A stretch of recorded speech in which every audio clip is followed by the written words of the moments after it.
bonsoir à tous, merci d'être restés pour cette rencontre, parce que ce soir on a la chance d'avoir l'auteur du texte Misterioso Kofi Kaoulé avec nous, Cédric Dorion, qui est là aussi pour pouvoir répondre à vos questions.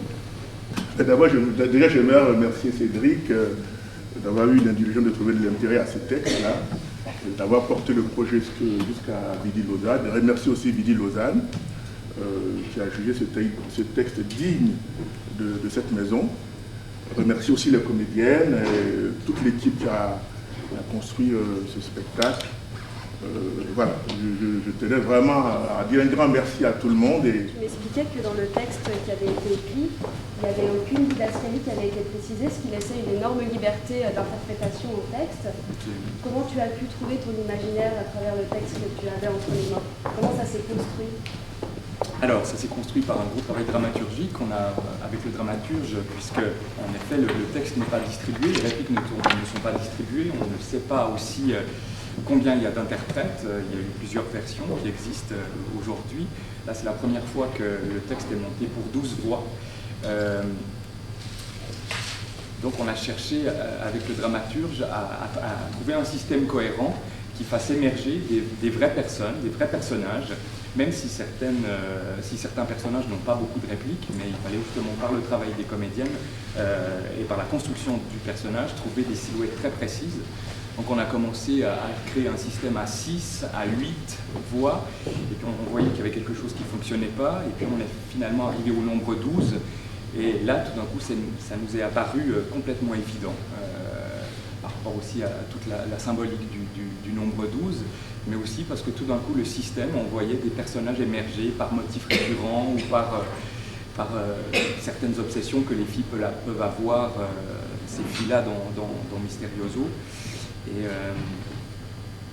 donc voilà, c'est devenu de plus en plus évident. Et puis après, c'est tout le travail des répétitions, en effet, qui nous permet de faire surgir le sens, de créer des relations, de trouver les espaces, parce que c'est vrai qu'on sait qu'on est dans une prison, mais il a fallu inventer les différents espaces. Est-ce qu'on se trouve à l'extérieur, dans une cour, ou est-ce qu'on se trouve dans un vestiaire, est-ce qu'on se trouve dans une salle de répétition? Et ça, c'était tout le travail avec le scénographe, Adrien Moretti, qui est ici, d'imaginer, de construire une sorte de dramaturgie pour que l'histoire se raconte au mieux, en tout cas dans l'option que j'ai choisie. Voilà. Et Kofi, je pense que c'est une vraie volonté du coup de ne pas préciser ces didascalies pour laisser justement cette liberté. Est-ce que les images que vous avez vues ce soir vous parlent ou résonnent un peu avec ce que vous avez imaginé avec votre texte à la base? Oh là là. C'est la première fois que vous voyez le spectacle. Hein. Oui, ce spectacle. En tout cas, c'est la première fois que je vois la pièce jouée avec 12 comédiennes, parce que je l'ai écrite aussi, la pièce, pour 12 comédiennes à la base. Mais je l'ai déjà vu avec 6 comédiennes, 8 comédiennes, même 2 comédiennes. Et c'est la première fois que je le vois avec le nombre exact de comédiennes pour qui ça a été écrit. Et lorsque je viens au théâtre, surtout par rapport à une pièce que j'ai écrite, ce n'est pas pour voir des choses que j'avais imaginées, puisque je ne projette pas de la mise en scène lorsque j'écris. J'essaie d'écrire un texte et puis après, en tant que spectateur, je cherche à être dépaysé. Et du coup, les images que je voyais, sans doute j'y ai pensé, ou alors j'avais pensé à certaines, mais ce qui m'intéressait, c'est en quoi ça me dépaysait. Et là, j'étais dépaysé par ma propre pièce. Et je viens au théâtre, non pas pour vérifier si on a respecté ce que j'ai fait, non, au contraire, je viens pour être dépaysé. Et ça a marché. Voilà. Et vous parlez du scénographe, et peut-être que le scénographe, je ne sais pas, pourra répondre aussi un peu à la question, mais je pense que c'est intéressant aussi de parler de ces structures. Encore une fois, dans la discussion qu'on a eue, on parlait de ces structures qui permettaient un dedans, un dehors, de pouvoir s'éloigner et se rapprocher un peu de cet univers emprisonné. Est-ce que vous pouvez nous parler un tout petit peu comment elle a été construite, comment elle a été imaginée, le fait qu'elle soit mobile? Je peux commencer. C'est vrai que quand on lit la pièce de Kofi, moi j'ai tout de suite vu qu'il y avait un rapport très cinématographique à la langue.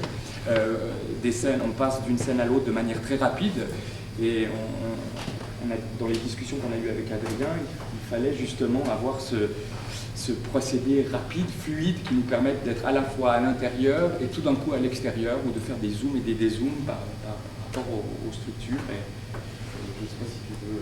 Non, effectivement, c'est ça, c'est la rapidité du texte qui demande d'avoir un décor très très réactif.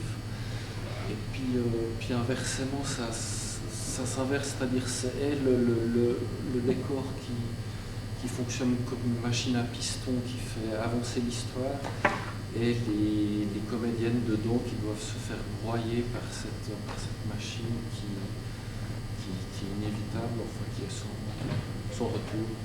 Et puis aussi de se dire que c'est la scène du monde, c'est pour ça qu'on a voulu aussi un praticable surélevé, c'est à la fois un ring, une salle de gymnastique, c'est une prison aussi, mais ça ouvre le sens et c'est la scène du monde, elles sont en représentation, parce que souvent elles se la racontent, où il est où dans le public, donc même si elles commettent des choses vraiment ce qui est incroyable, c'est que dans la dernière scène qui s'appelle Eucharistie, qui est titrée Eucharistie, elles commettent des choses terribles, puisqu'elles coupent le corps et elles le mangent, mais tout d'un coup un des personnages va dire il est où dans le public. Donc c'est très étrange ce décalage-là, et c'est parti vraiment de cette phrase-là, de dire mais elles se jouent, elles se racontent, il y a une sorte de mise en abîme où on est dans le théâtre et elles sont sur la scène. Et bien sûr, il y a les chorégraphies de Pom Pom Girls qui fait qu'on est complètement dans le théâtre, dans le showtime, en référence un peu avec Chicago, la comédie musicale que vous avez peut-être vue. Moi, je voudrais connaître le contexte d'écriture de la pièce, Kofi. Ah. Le contexte et le projet d'écriture de cette pièce. Ben, à la base, c'est une commande du Théâtre national de Bretagne. C'était une commande ouverte. Et puis, j'avais le projet d'écrire depuis un moment sur les Pom Pom Girls. Puisque ce sont des femmes qui me fascinent, mais en même temps c'était un chœur, et comme la plupart, les pièces qui précèdent Mysterioso travaillaient déjà sur le chœur, et je voyais dans les Pom Girls le chœur de notre contemporanéité d'une certaine manière. Du coup c'était pour moi le chœur ultime. C'était d'abord les femmes qui me fascinaient, mais comme je travaillais sur le chœur, ça m'intéressait aussi de voir ce que ce chœur avait à dire. Et il n'y avait pas grand-chose à dire, sauf que c'était de jolies femmes. Mais la prison est venue aussi parce que, comme c'est une commande du TNB, et que la plus grande prison pour femmes en France, à Rennes, c'était un clin d'œil aussi, commandité, puis c'était une commande ouverte. Je pouvais écrire sur, je sais pas moi, sur la cueillette des tomates en Hollande, mais j'ai choisi d'écrire sur une prison, faire un clin d'œil au commanditaire. Voilà. Mais il y avait déjà le projet, pas d'écrire une pièce comme ça, mais à la base, il y avait le projet de travailler sur les Pom Pom Girls. Mais je ne savais pas dans quel sens, et la commande est venue comme une espèce de tremplin, et aussi c'était... La pièce est aussi une espèce de... Comment dire ça, de récapitulatif, quelque chose. Il y a pratiquement tous les personnages féminins qui sont dans mes autres pièces qui se retrouvent en prison.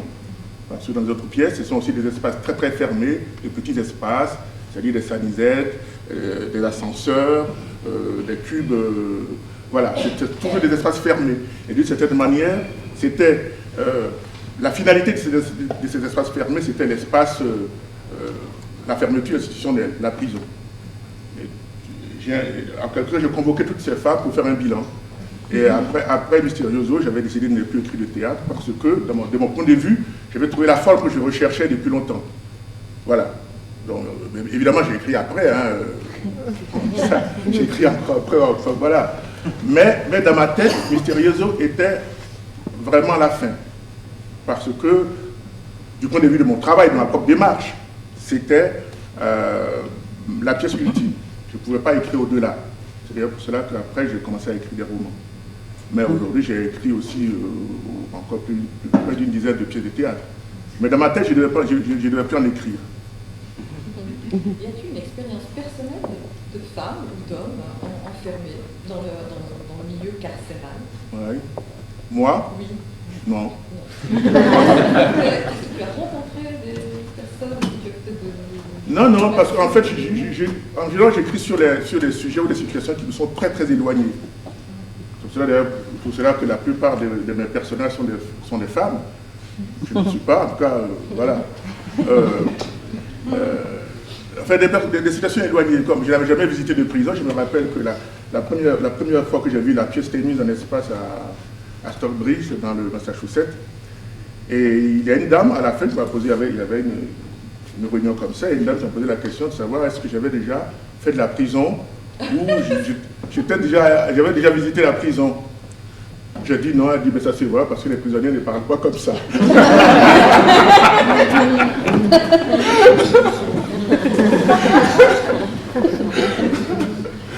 Voilà. Donc voilà, mais c'est parce que je ne connaissais pas justement que ça m'intéressait. Après, je suis allé en prison pour d'autres raisons, pour visiter, pour faire des lectures, mais longtemps après Mysterioso. Et c'est vrai que c'est aussi ça qui m'a plu dans la pièce de Kofi, c'est qu'on n'est pas dans un univers réaliste. C'est une fable cruelle et drôle, je l'espère par moments, ancrée dans cet univers qui n'est pas réaliste. Et c'est aussi ça qui m'a beaucoup plu. Parce que c'est le milieu carcéral, mais c'est aussi plus que ça. C'est vraiment, on va au-delà de ça. Et c'est la raison aussi du choix des costumes, de transposer, d'aller dans une transcription poétique de cet univers-là, avec toutes les références que j'évoquais, que ce soit par rapport aux comédies musicales. Les scènes chorales avec toutes les femmes dans la prison, il y a des thèmes qui sont récurrents, tout ça. Est-ce que c'est écrit tel quel dans votre pièce ou est-ce que c'est aussi d'écriture de plateau? Non, c'est écrit tel quel. C'est écrit tel quel. Oui. D'accord. Et puis, alors, comment vous avez vraiment déterminé ces 12 femmes Non, ce sont les voix. Il y a d'abord les obsessions et puis il y a des voix qui d'abord, il y a celles qui ont un monologue après. Après, on comprend que, voilà, avec les doubles de phrases, c'est elles qui émettaient ces phrases. Et puis, il y a certaines qui ont des préoccupations, par exemple, celle qui rêve des États-Unis tout le temps. Elle n'a pas un moment, en jazz, elle n'a pas un solo. Parce que c'est comme un orchestre de jazz où de temps en temps, un soliste se dégage pour faire son monologue ou son solo. Et il y a certaines qui n'ont pas de solo, mais elles participent à l'harmonie générale, de par leur voix, de par leur présence, de par leur corps, du seul fait qu'elles soient là. Donc, et c'est aussi important que celles qui ont des morceaux de bravoure. Et du coup, l'écriture de ces personnages, comment, parce qu'ils n'existent pas finalement dans votre pièce, donc comment ils surgissent? Parce que j'ai trouvé que vraiment les 12 femmes étaient très reconnaissables, vraiment... Mais ça, c'est le travail de comédienne ou de Cédric. Mais sur le papier, ça existe, mais ce n'est pas aussi évident que ça. Le travail que je voulais faire, c'était d'abord une question sur l'identité. C'est quoi l'identité? C'est pour cela que dans la pièce, les personnages n'ont pas de nom. Au début, je voulais mettre des chiffres. Je me suis rendu compte que même les chiffres, ça indique quelque chose. Après, je voulais mettre des tirets, j'ai enlevé les tirets. Donc, ce qu'on voit dans la pièce, ce sont simplement des paroles. Et c'est le metteur en scène ou le lecteur qui, au fur et à mesure de sa lecture, un peu comme le spectateur lui-même aussi, d'une certaine manière, construit le personnage.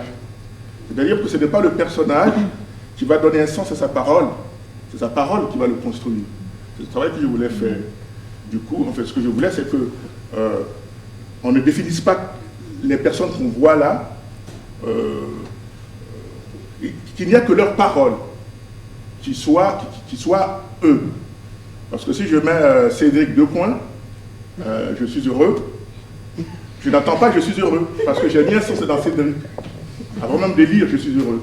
Et c'est le sens que je mets dans Cédric qui va se déterminer ce que Cédric dit. Et ce que je voulais, c'est laisser une chance à la parole. C'est simplement laisser une chance à la parole telle qu'elle se pose dans le monde. D'où ce travail sur... c'est de l'improvisation, mais ce n'est pas de l'improvisation, parce qu'il n'y a pas d'improvisation, tout se fixé. Mais c'est créer le sentiment d'improvisation pour permettre aussi au spectateur, pour le lecteur, c'est évident à la lecture, mais même le spectateur en situation lui-même de construire au fur et à mesure les personnages. Ne pas décider avant que le personnage n'ouvre la bouche. Mais vous aviez quand même défini 12 personnages. 12 personnages, il y a, disons, 5 solistes, et c'est un big band. Et d'ailleurs, il il y a une autre production qui va se durera à La Tempête, et la metteur en scène qui avait, je crois, 6 comédiennes.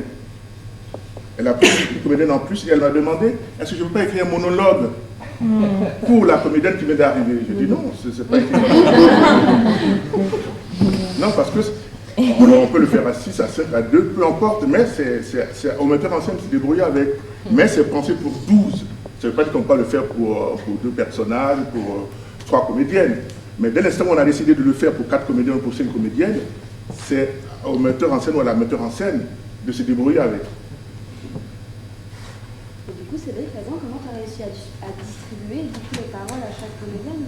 Et oui, ça a été un travail de longue haleine avec les dramaturges, justement, de se dire mais comment surgir des figures précises. Et puis, on va vraiment travailler par motifs récurrents, par des obsessions, et puis tout d'un coup, les choses nous sont apparues. Après, je ne sais pas du tout, je pense que ce n'est pas tout à fait encore la distribution qui était pensée, mais voilà, oui, même s'il y a 12 personnes. Mais... Oui, mais c'est pas un problème. Non, voilà. C'est fait justement pour... Moi, ce qui m'intéresse, c'est comment voir, comment les personnes prolongent ça, oui, par leur respiration. Parce que c'est une question de respiration pour cette pièce. Donc je ne viens pas pour revoir ma propre respiration. Je viens pour découvrir des choses, pour être des ah, ils ont fait ça comme ça. Ah, je n'y avais pas pensé.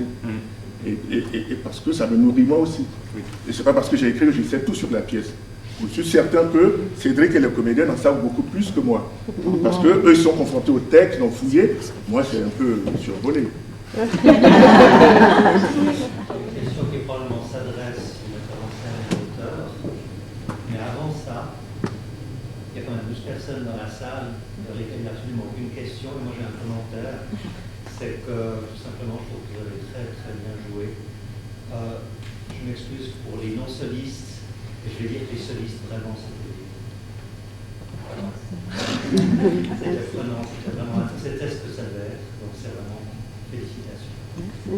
Voilà, mais j'ai pas de questions. N'hésitez pas à intervenir sur la question suivante, parce que j'espère que cette question va être suffisamment déstabilisante pour que je ne sache pas quoi répondre. Venez alors. Vous avez dit que vous avez mentionné la musique comme moyen, en quelque sorte, de vous mettre sous pression, d'écrire dans l'urgence, etc. Bien, compris.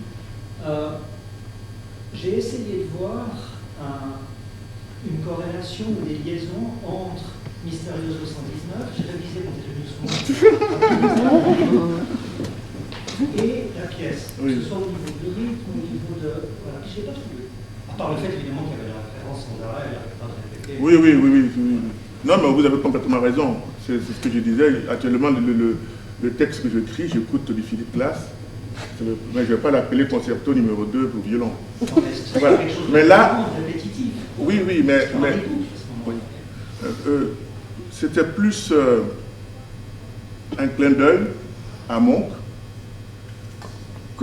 et de toute façon, la musique est un art qui, dans son déploiement, diffère du déploiement du théâtre. Donc, on ne peut pas trouver forcément des correspondances au sens premier du terme. Même si votre remarque est tout à fait juste, je n'ai pas essayé de recopier, de plaquer la structure de Mysterioso là. Mais ce que j'essaie de dire, c'est que même si j'avais essayé, on n'aurait pas retrouvé Mysterioso sur le plateau. Parce que nous sommes en face de 2 formes d'expression artistique. Là, c'est du théâtre, l'autre, c'est de la musique. On ne peut pas retrouver les mêmes choses. Ce qui m'a intéressé dans Mysterioso, ce sont les premières mesures. Simplement les premières mesures et l'état dans lequel ça m'a mis pour écrire. Mais je n'ai pas cherché à reproduire Mysterioso point par point. C'est un peu comme une pièce qui s'appelle Big Shoot. C'est la respiration de Monk et celle de Coltrane. Mais ça ne ressemble pas à la musique de Monk ou à la musique de Coltrane. Simplement, je me suis appuyé sur ces 2 respirations qui sont à la limite antagonistes pour essayer de créer quelque chose. Comme si je fantasmais une rencontre entre Monk et Coltrane. Voilà. Mais ce n'est pas la musique de Monk, ce n'est pas la musique de Coltrane. Ça part simplement d'eux. C'est un déclencheur. Pardon? C'est un déclencheur. Voilà, exactement. Merci pour... Merci infiniment.